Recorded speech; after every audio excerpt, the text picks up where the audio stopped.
Salazar, and I'm the guitar player. I am Jose Salazar, and I am the bass player. I'm Keller, and I'm the vocalist.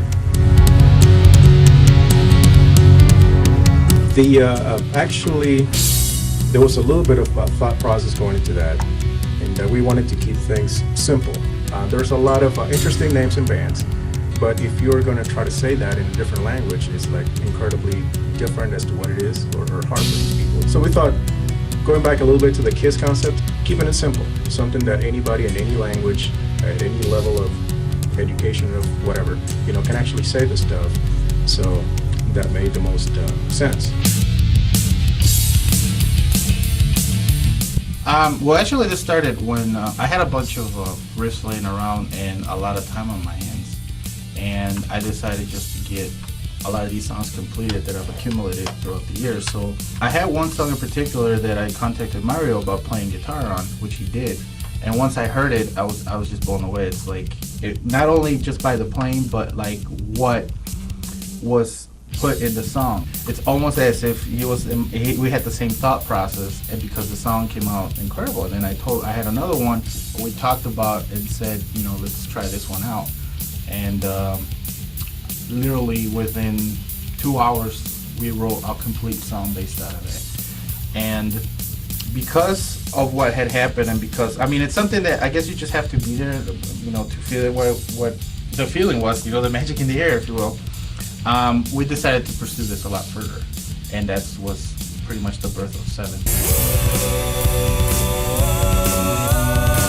Metal. Well, yeah, it's metal, but without really putting a label on it, because there's a variety of things that we kind of do on that. It is heavy music, but it's rich in melody. So I'm big into the melody thing, which is what most people will usually remember about a song. Clean vocals, I really like the clean vocal stuff. We do like a little bit of aggressive, stuff into the vocal stuff. Probably Jose a little bit more than I do. But it's a combination of all those things that is going to make that, what Seven's music is. If you're into bands like Maiden, Dio, stuff like that, you more than likely are going to enjoy what we have.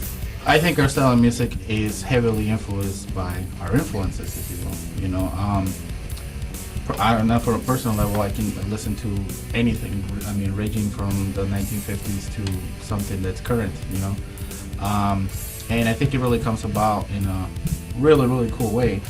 Stylistically wise, I'd say the melodic thing, this music definitely calls for it.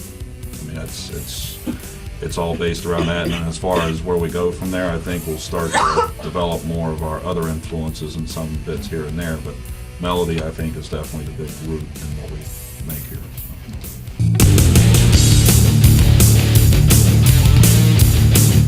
For me, it's personally, how natural does a song come? Because anybody can throw a song and you think, wow, it sounds really good. Vocally might not work for me. Pretty much when you guys threw me this material, I was like, okay, what lyrics, concept do you have? I'll look through it. You listen to it a few times, you kind of pick out some patterns, and melodies just start kicking. Might have to rearrange a word here and there, but it's come very natural to me, and it's like very magnetic. Kind of draws you in, if you know what I mean. So once it happens and rolls off the tongue, and next thing you know, we've got several songs done. It's kind of that same feeling. It's like, wow, this happened really quick. One of the things I wanted to add, what Lothar was saying, I think it's really, really cool that he came in once a lot of the stuff was already written, and right away he was able to just jump on the songs. And like he was saying, that the songs really lend themselves to the melody where it just starts coming out. And I think that's one of the things that unites the band, if you will, us three, is that we all come from that same background, and it's just natural. I'm sure Lothar felt it right away when we were on the writing process and we were laying out the vocals. Well, it also helps the fact that we're friends. It's a very no pressure or low pressure type situation. It's not like, hey, I want you to do this like this, and you know what I mean. So it works. On the personal level, that we actually enjoy what we're doing, and the music level, because regardless of the fact that we're having a good time with it, this stuff is coming out cool. At this point, the plan is to, we're still writing some songs, and going to, what's called like pre-production, basically getting the demos recorded, so that we can then go into record the actual album.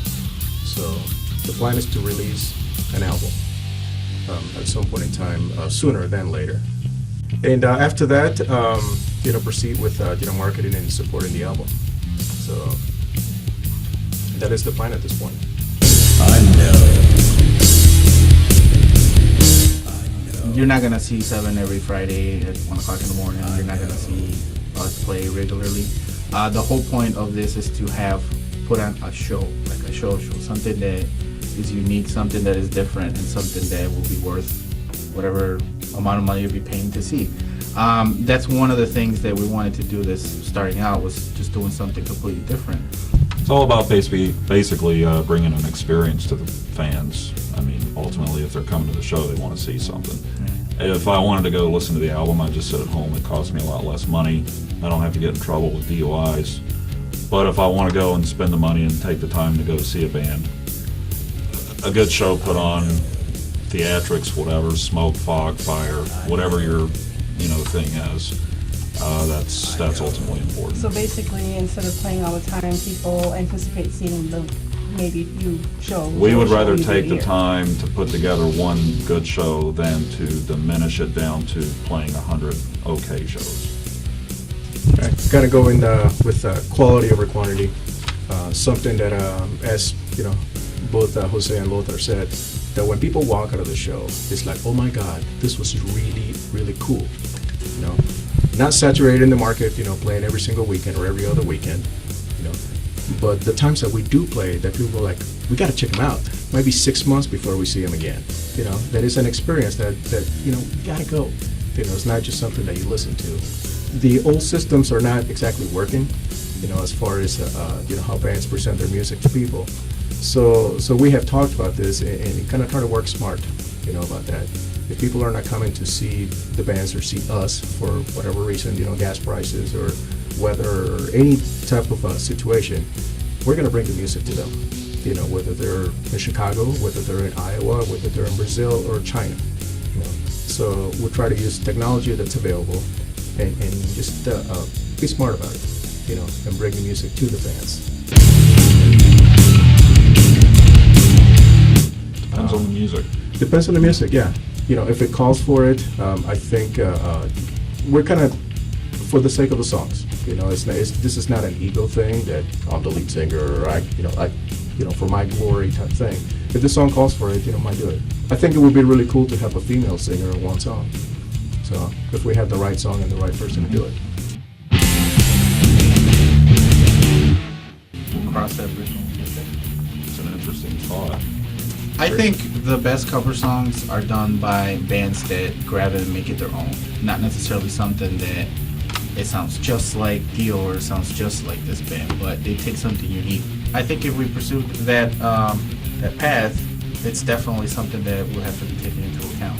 We don't want to just do the tribute band thing and sound just like them, but we say we want to have it make it our own. The cover thing, I've done it before, even with Sacred Dawn, and it does generate some interest, and it's cool. You make some sales. It's always nicer when the band can actually make one of their own. But I do like the idea of eventually maybe taking something and doing a twist, because I agree. I just assume hear the real band do it if it's going to sound just like them. And I've heard plenty of bands do remakes of stuff, and it's like, okay, it's cool, but it doesn't really grab you. But who knows? I mean, something might hit us, and it might be an old classic rock tune. We're like, let's make it more of us. When somebody throws that challenge, it's like, I can think of a million songs I'd love to do arrangements on. But it's got to be the right tune. We're still like in the early stages of everything. We do have a domain name, but we don't have a website yet. So at this point, just gotta get in touch with us through our Facebook page. This is facebook.com/7Chicago, and through us personally. And that's as far as contact at this point. So after Facebook, we'll have a website up very soon, and we'll let you know when that happens.